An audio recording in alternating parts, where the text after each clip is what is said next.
Catherine O'Brien was not born into wealth or privilege. She grew up in a modest village in rural Ireland during the late 19th century, where girls were often valued for their ability to keep a household rather than for their dreams or intelligence.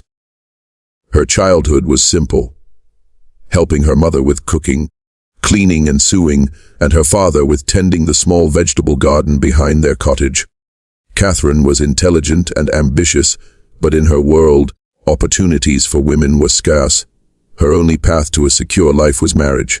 So when she met Patrick O'Brien, a man who owned a prosperous farm just a few miles away, her family encouraged the match. Patrick was 10 years her senior, broad-shouldered, and respected in the village for his wealth and land. He presented himself as generous and dependable. He promised Catherine's parents that he would take care of their daughter, and spoke to Catherine with flattering words about how he needed a strong woman to help him manage his estate. At first, Catherine believed him. On their wedding day, she wore a plain but elegant white dress her mother had hand-stitched, and she felt hopeful. Patrick kissed her hand tenderly at the altar, and the villagers celebrated the union as if it were a fairy tale, a humble girl marrying into prosperity. Catherine imagined a partnership where both husband and wife would work side by side, building a future together. But the reality began to reveal itself almost immediately after the wedding. Patrick's charm faded behind closed doors. He was a man of control, rigid, demanding, and quick to anger when things did not go his way. The kind words he had spoken to her during courtship disappeared, replaced by sharp criticism. If the meal was too salty, he would slam his fist on the table. If the cows were not milked on time, he blamed Catherine, even though she worked from sunrise to dusk. Patrick made it clear that the farm was his, the land was his, and Catherine was nothing more than another worker under his roof.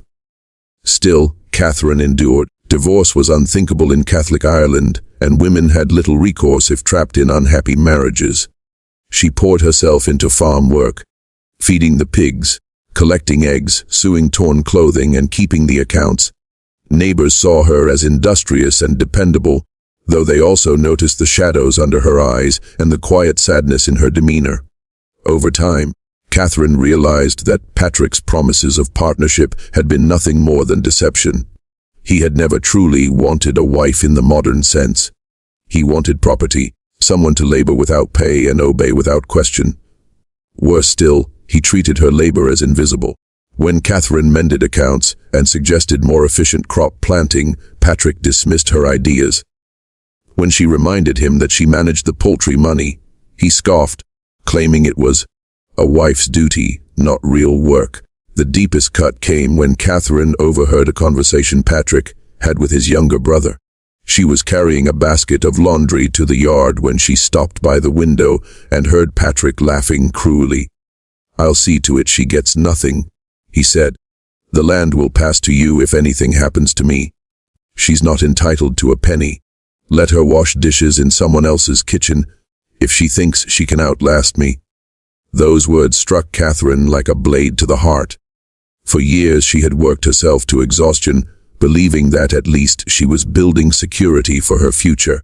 Now she understood that Patrick had been planning all along to leave her penniless. Legally, under the laws of the time, he had the power to do it. Women had no automatic claim to a husband's property. Everything she had given, her labor, her youth, her loyalty, could be discarded with the stroke of a pen. Her world darkened. She remembered every harsh word, every humiliation, every moment when Patrick reminded her that she was lucky he had married her. She remembered how he had flirted openly with a younger woman in the village, making Catherine feel old and discarded. Though she was only in her 30s, this was not a marriage. It was a cage, and Patrick had built it carefully. From the first day he had courted her with false promises of partnership and love. Yet, Catherine's spirit was not fully broken. The realization of his betrayal awakened something fierce in her. She began to study Patrick more carefully, his habits, his weaknesses, his vulnerabilities. She stopped protesting when he dismissed her ideas, stopped arguing when he barked orders, and instead presented herself as the obedient wife he believed her to be. Quietly, she stored away her anger and her knowledge like weapons she would one day need. The village continued to see them as a respectable couple, but behind the farmhouse walls, Catherine was plotting her survival. Catherine's marriage to Patrick O'Brien was built on deception, and it teaches a timeless lesson. Relationships founded on lies, control, and greed cannot last. Patrick saw marriage as ownership, not partnership, and his betrayal became his downfall. For modern readers, Catherine's story is more than a grim tale from history. It is a warning. Women must safeguard their independence, financially and emotionally. Marriage, business, or partnership should never strip someone of their dignity or security. And when one sees deception early on, it is better to confront it than to allow it to grow into years of silent suffering. Catherine's endurance in the face of cruelty shows strength, but her awakening to Patrick's deception shows wisdom. Even in the darkest cages, one can find the will to reclaim power. For years, Catherine O'Brien had accepted her husband's temper, his controlling nature, and his dismissive attitude toward her contributions. Like many women of her time, she told herself that endurance was her duty, that patience might one day soften Patrick's cruelty. But one cold afternoon in the winter of 1894, Catherine stumbled across evidence that shattered what little hope she still held for her marriage. Patrick was not merely an unkind man, he was plotting to destroy her entirely. It began innocently. Catherine had entered Patrick's study to dust the shelves and sweep the floor, as she often did. Patrick was particular about his study. He kept the door locked most days and forbade her from meddling in men's affairs. But he had left in a rush that morning, traveling into town for a meeting, and in his haste he forgot to secure the lock. The room smelled of pipe smoke and damp wood. Catherine worked quickly, mindful that Patrick would notice if items were disturbed. As she dusted the heavy oak desk, she noticed a stack of papers partially hidden beneath an old ledger. Curiosity overcame her caution. She slid the documents free and began to read. What she found turned her blood cold. There were contracts, legal papers, bearing Patrick's signature. The documents detailed plans to sell a portion of the farmland to a cousin in exchange for ready cash. More disturbingly, there was a draft of a new will. Catherine read it once, then again, her hands trembling as the words burned into her mind. In this will, Patrick left the entire farm and all assets to his younger brother, Michael. Catherine's name appeared only once, in a cold, impersonal clause. To my wife, Catherine O'Brien, I leave nothing, as she has been adequately provided for during her lifetime under my care. Adequately provided for. Those three words struck her like a hammer. They reduced years of sacrifice, labor, and devotion into a casual dismissal. She thought of the countless mornings she had risen before dawn to milk cows, the nights she stayed up mending torn clothing, the harvests she had labored over until her hands blistered and bled. She had kept the accounts, managed the poultry money, and stretched every coin to keep the farm running smoothly. And yet Patrick had written her out of his life with the flick of a pen, as if she were a servant, or worse, a burden. But the betrayal did not end there. Among the papers, Catherine discovered letters, folded carefully and tied with a thin piece of twine. They were not addressed to her. The letters came from a woman named Eileen, a widow from the neighboring village. The words were affectionate, even intimate. Patrick, I long for the day when we can walk freely together, without whispers. One letter read. Another spoke of dreams of marriage, of raising children, of a house filled with laughter. Catherine's chest tightened as she realized the full truth. Not only was Patrick planning to leave her destitute, he was preparing to replace her with another woman entirely. The farm she had worked to sustain would one day belong to Patrick and Eileen. Catherine would be cast aside, left to beg shelter from distant relatives or work as a washerwoman for scraps of bread. It was not just betrayal, it was erasure. That night, Catherine sat in the kitchen long after the lamps had gone out, staring into the dying embers of the hearth. The documents burned in her memory. She understood, perhaps more clearly than ever before, the fragile position women occupied in her society. The law was on Patrick's side. In 19th century Ireland, a wife had little legal standing. Property belonged to the husband. Wills could be written without consultation. If Catherine protested, she would be laughed out of any solicitor's office. If she confronted Patrick, He would turn the village against her, painting her as hysterical or ungrateful. And if she dared speak of the letters, of the affair, who would believe her? Eileen was a widow, well-liked and respectable. Patrick, with his wealth and charm, would deny everything. Catherine would be branded the jealous wife, the scorned woman. The walls of her marriage closed in tighter than ever. For the first time, Catherine felt not just unloved, but truly endangered. If Patrick succeeded in his scheme, she would lose everything: her home, her livelihood, her dignity. Yet, in the hollow silence of that night, something inside Catherine hardened. Betrayal had stripped her of illusions, but it also awakened a new clarity. She could no longer afford to wait, to hope, to endure.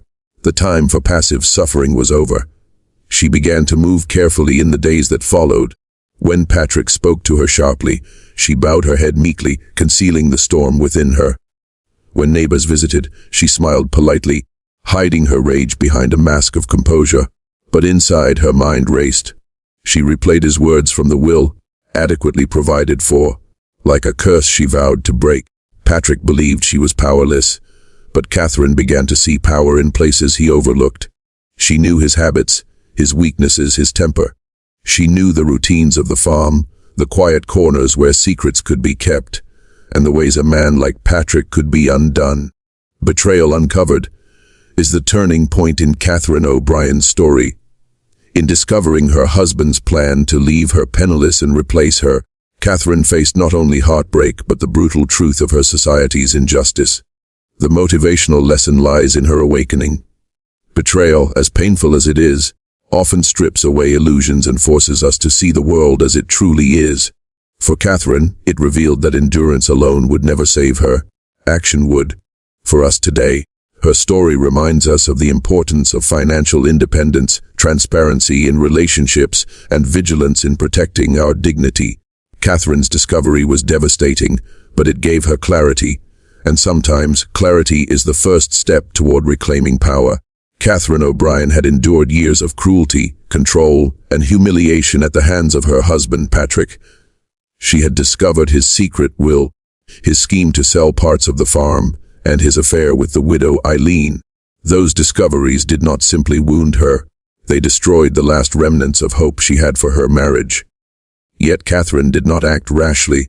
For months she carried the knowledge in silence, her heart hardening with every passing day. She became, in many ways, an actress in her own home. She played the obedient wife, offering Patrick his meals with lowered eyes, speaking only when spoken to, nodding at his decisions even as they cut against her soul. Outwardly, she appeared docile, beaten down by years of dominance. But inside, Catherine was no longer a victim, she was a strategist. The breaking point was not one single event, but a slow accumulation of wounds until the weight became unbearable. Every day, Patrick reminded Catherine of her supposed insignificance. He mocked her suggestions, ridiculed her in front of farmhands, and spoke to her as if she were less than a servant. The pigs and chickens she cared for received more of his gratitude than she ever did. At times, Catherine questioned herself. Was she truly powerless? Could she not simply walk away? But she knew the reality: a woman leaving her husband in 1890s Ireland was scandalous. Without property, money, or legal standing, she would be reduced to dependency on distant relatives who already struggled to feed their own families. Worse, Patrick would make sure she was branded a disgrace, a disobedient wife cast out of her community. She was trapped. And yet something within her refused to accept defeat. The breaking point came on a stormy evening in the autumn of 1895. Rain lashed against the farmhouse windows, and the wind howled through the cracks in the old stone walls. Patrick had returned from town in a foul mood, drunk and short-tempered. Catherine had prepared supper: boiled potatoes, cabbage, and a small cut of pork. But Patrick was not satisfied. He shoved the plate across the table, the food scattering onto the floor. "Is this what you call a meal?" he spat. "You eat like a peasant, Catherine, and so you cook like one, useless woman. No wonder no child of mine has ever survived in your womb." Those words, cutting, cruel, and deeply personal, pierced Catherine more than any slap or insult ever had. It was not just an attack on her cooking or her role as a wife. It was an assault on her womanhood, her humanity. Before she could respond, Patrick staggered to his feet, grabbed her by the arm, and shoved her against the wall. His breath stank of whiskey as he hissed, "You are nothing without me, nothing. And soon everyone will see it." Catherine said nothing. She held his gaze with a quiet, steely calm that unsettled him. He expected tears, pleading, perhaps even fear. Instead, he saw a flicker of something else, resolve. He released her with a grunt and stumbled to bed, muttering curses as he went. But Catherine did not sleep that night. She sat by the dying fire, staring into the embers, her arm aching where Patrick had gripped her. The papers in his study, the letters from Eileen, the will that cut her out completely. All of it came rushing back to her. And now his words echoed in her ears. "You are nothing without me." It was in that moment that Catherine made her decision. The breaking point was not rage alone, it was clarity. Catherine finally understood that she had no allies, no legal protections, no way to escape unless she created one. Patrick would not change, the law would not help her. The community would not take her side. Her choices narrowed to two: accept the slow death of humiliation and eventual poverty, or seize control of her fate by removing the source of her suffering. Patrick had underestimated her for too long. He believed her silence meant weakness, but it meant calculation. He believed her endurance was submission, but it was patience. And now, patience had run its course. Catherine's breaking point was not merely emotional. It was strategic. She began to plan not out of vengeance, but out of survival. She knew Patrick's routines, his drinking habits, the moments when his arrogance left him vulnerable. She knew the pigs on the farm, creatures that would eat anything put before them, leaving little behind. In her mind, a grim possibility began to form, a way to end her suffering and ensure there was no trace left for others to uncover. From that night onward, Catherine was no longer the same woman. She was still quiet, still outwardly obedient, but her eyes carried a new fire. She studied Patrick's behavior like a hunter studies prey. She tested his reactions, gauged his strength when drunk, and observed the farmhands closely to ensure none of them would question her authority should Patrick suddenly disappear. Every insult he hurled at her now only steeled her resolve. Every night he stumbled into bed reeking of whiskey confirmed the weakness she could exploit. The pigs became, in her eyes, not just animals to feed, but instruments of liberation. Catherine's breaking point was both terrifying and empowering. For years, she had been trapped by circumstance, law and tradition, but betrayal and abuse eventually stripped away her fear. The realization that no one would save her forced her to save herself.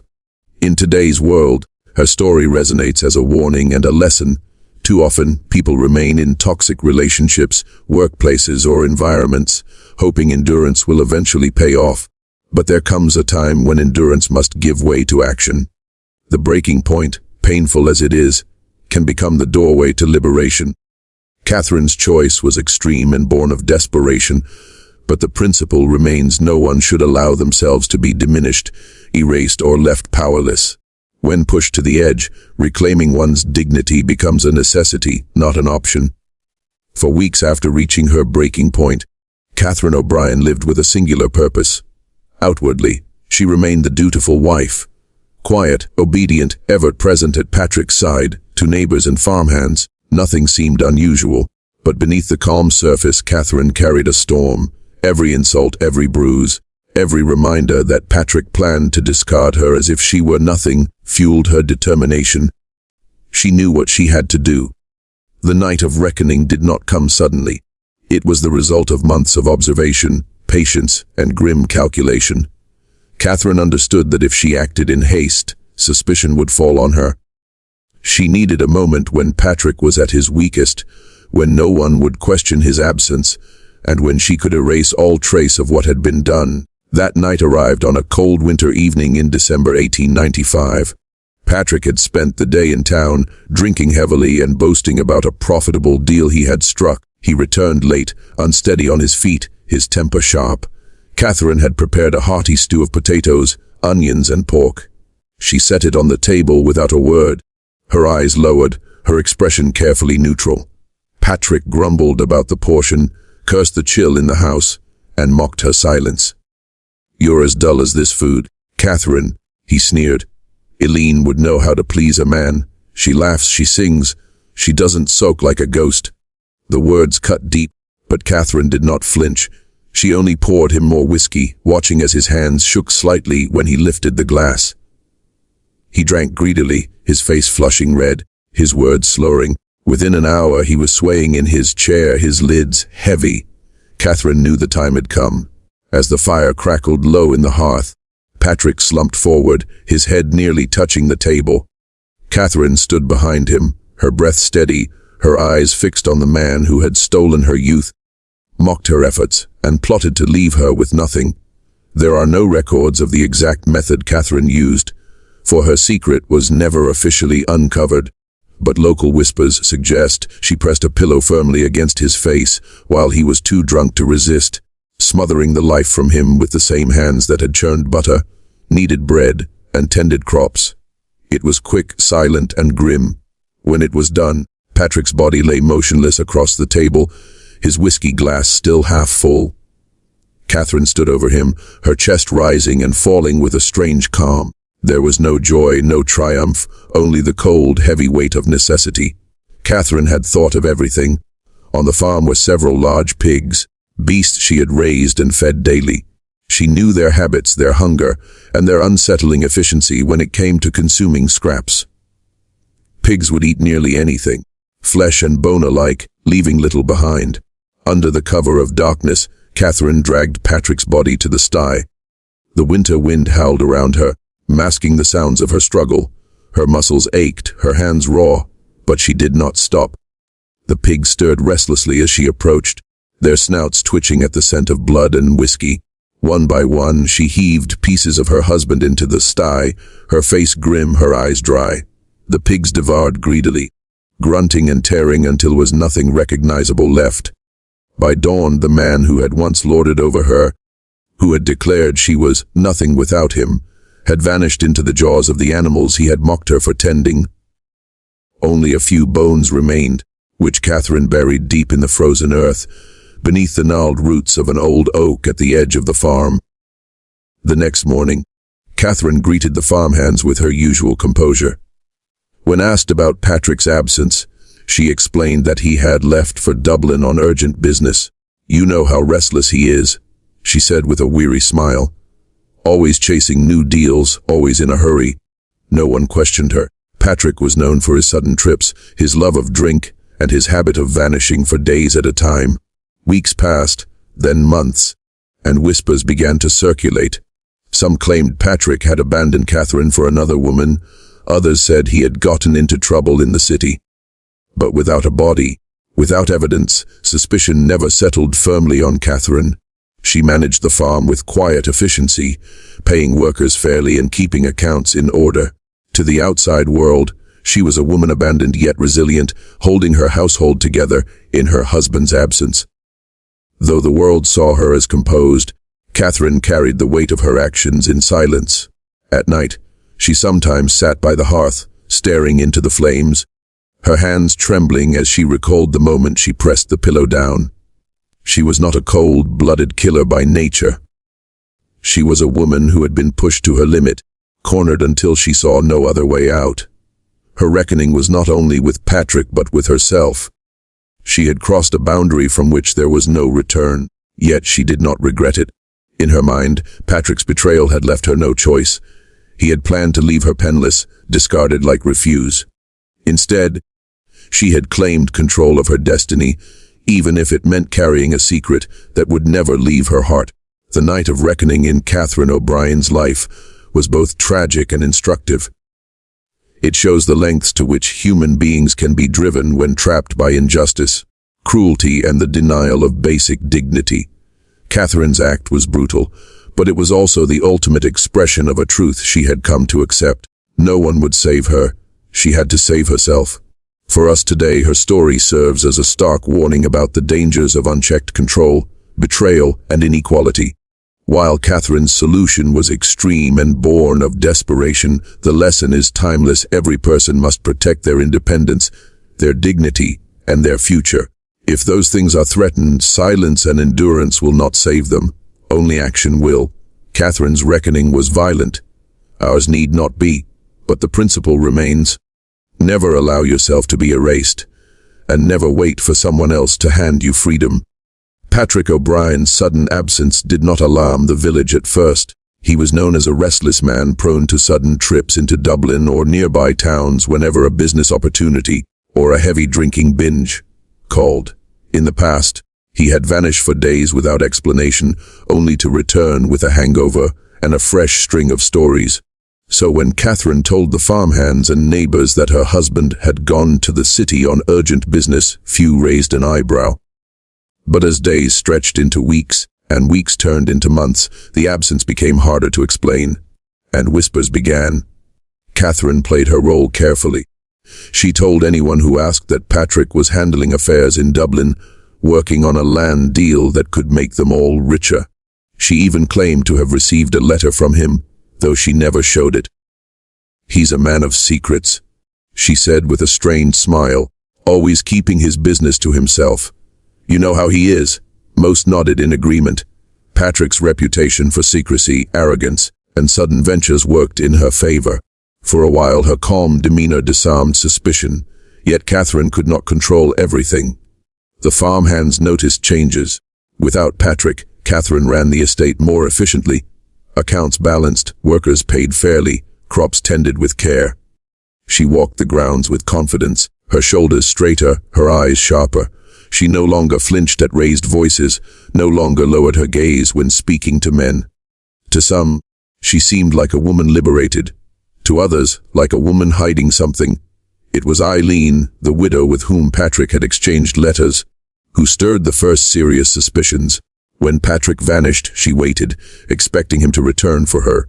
Weeks passed, and her hope curdled into bitterness.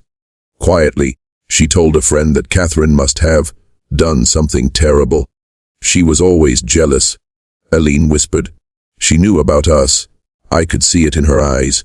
Patrick was going to leave her penniless, and she couldn't stand it.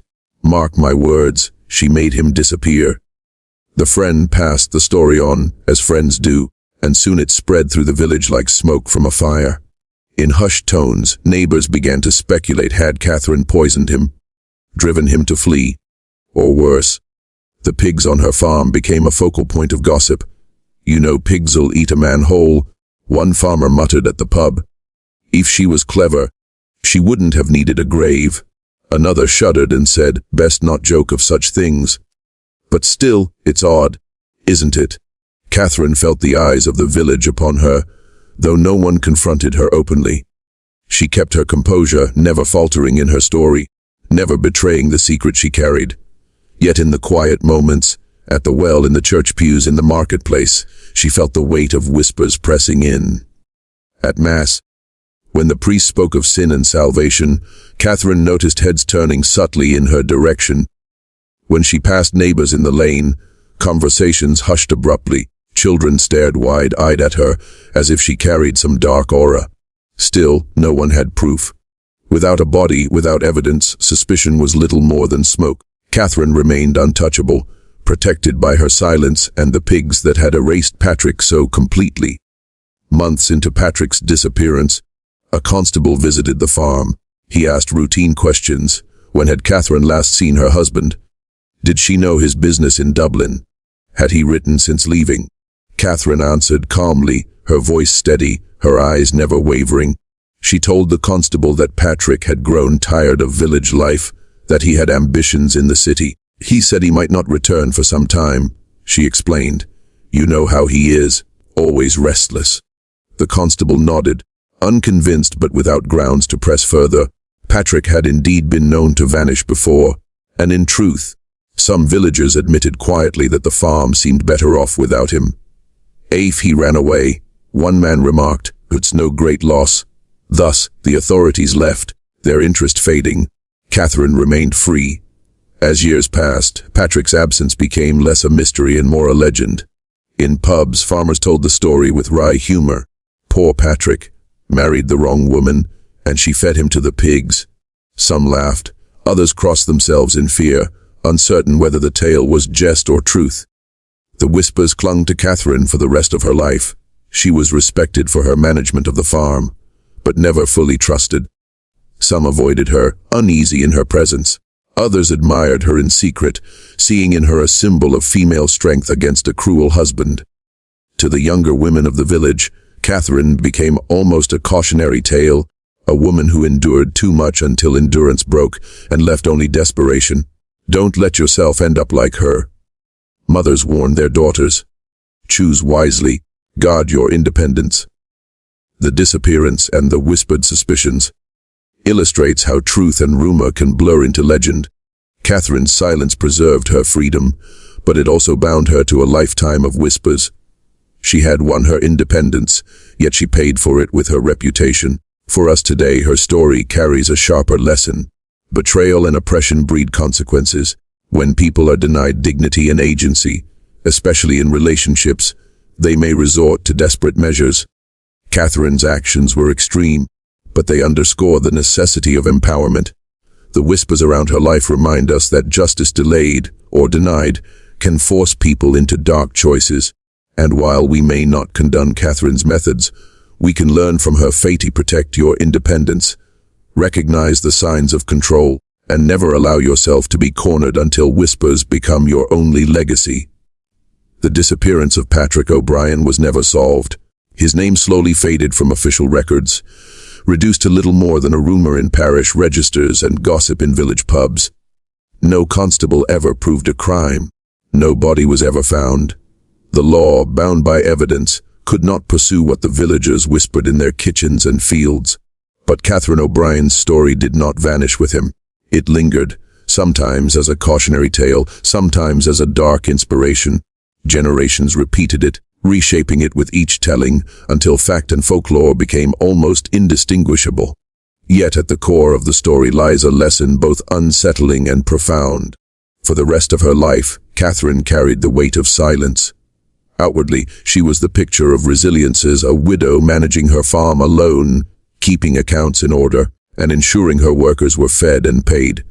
To some, she was admirable, a woman who refused to collapse after her husband's abandonment. Yet the whispers never left her shadow. She could not walk through the village without sensing the eyes that lingered too long, or the quiet that fell when she passed. People smiled politely, but suspicion lay just beneath the surface. This was Catherine's burden, the paradox of survival. She had escaped a husband who sought to erase her, but in doing so, she became forever marked. She was free, yet never innocent, independent, yet never untainted. For her liberation came at the price of eternal secrecy. Children grew up hearing the story in fragments. Some were told it as a warning, don't defy your husband, or you'll end up like Catherine O'Brien. Others heard it whispered with admiration. She didn't let him destroy her. She fought back. In pubs, men joked darkly, best not cross your wife, or you'll end up pig-feed like Patrick. Behind the laughter was unease. Catherine's story revealed something men rarely considered, that even the most controlled, oppressed woman could rise up when pushed too far. For women in the village, Catherine embodied a silent defiance. She had endured what many endured: mockery, dismissal, betrayal. But unlike most, she had refused to accept her fate. Some disapproved, others quietly cheered her, but none could ignore her. Catherine O'Brien became both a warning and a symbol, depending on who told the tale.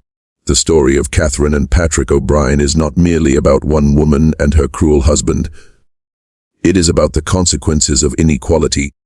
In a society where women had no legal protections, where a man could strip his wife of property and dignity without challenge, Catherine's choices narrowed to desperation.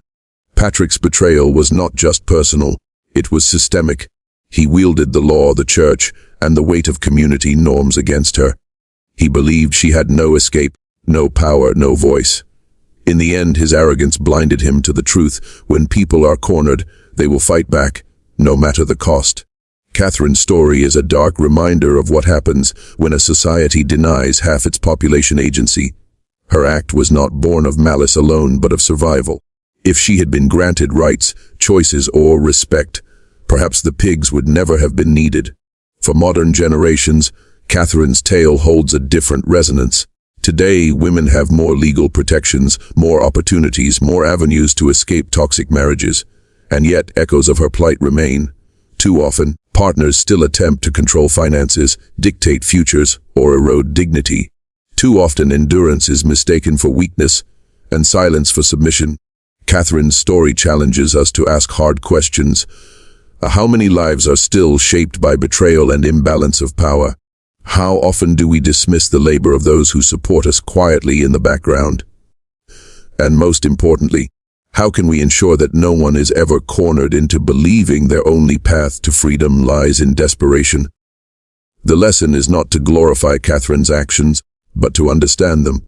When we fail to build just relationships and fair societies, we risk creating tragedies that could have been prevented. Though grim, Catherine's life speaks to the enduring strength of the human spirit. She was told she was nothing without her husband. She was told she would be left penniless, discarded, forgotten, yet against all odds, she refused to be erased. Her story whispers across time, do not let others write your fate. Guard your independence. Recognize your worth. Refuse to be diminished. Modern women and men alike can draw empowerment from Catherine's story, not by imitating her desperate act, but by heeding the warning signs she ignored too long.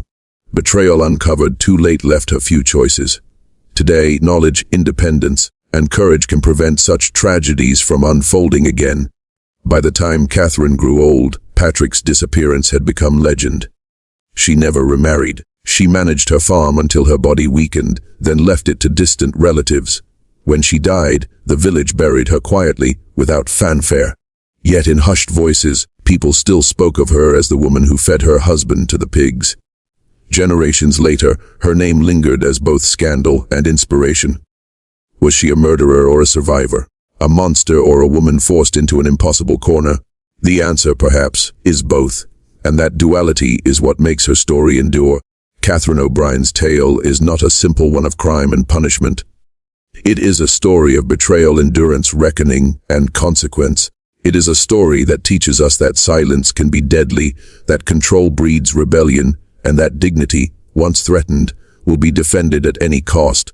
The dark lesson for generations is this: when love turns into ownership, when partnership turns into betrayal, and when justice is denied, the oppressed will find their own form of justice, sometimes in ways the world will never forget. For us, the challenge is clear. Let Catherine's fate not repeat. Build relationships on respect, safeguard equality, and never allow betrayal to corner someone into becoming a legend of whispers.